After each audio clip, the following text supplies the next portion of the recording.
chung bu chilla teman tim bu dai dam kawang nik ti si wa tam na ching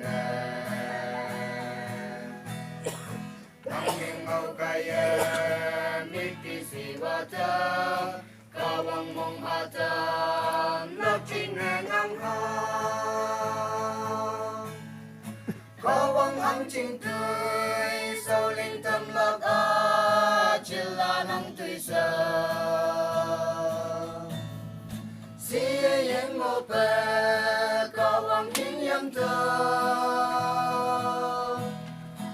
online ba sa ha nang hi bak ta we sa awang tang te nang nga ong lak cha tim ya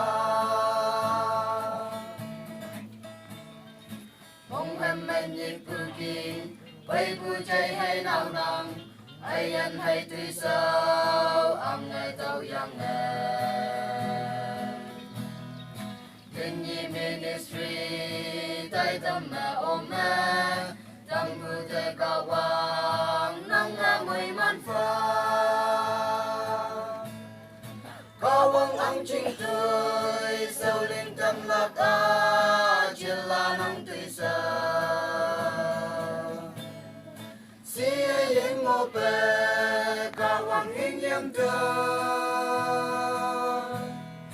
online message nang hi bak ta we sa awang tang te nang he ong lak cha tim ya chilla la ne chaya vui ba vui nhu ye sing lại nhau cu ye sing buồn lòng cu ye mà có thông như tươi sao lá linh cu ye ô nang ai ăn ha ke lên na kem lạc a có băng ong chinh tươi sau linh tâm lạc a chỉ là nang tươi sao si yen mo pe kawang king yam ta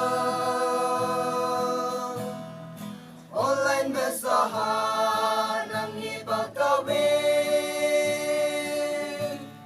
sa awang tang te nang nga ong lak cha tim ya sa awang tang te nang nga ong lak cha tim ya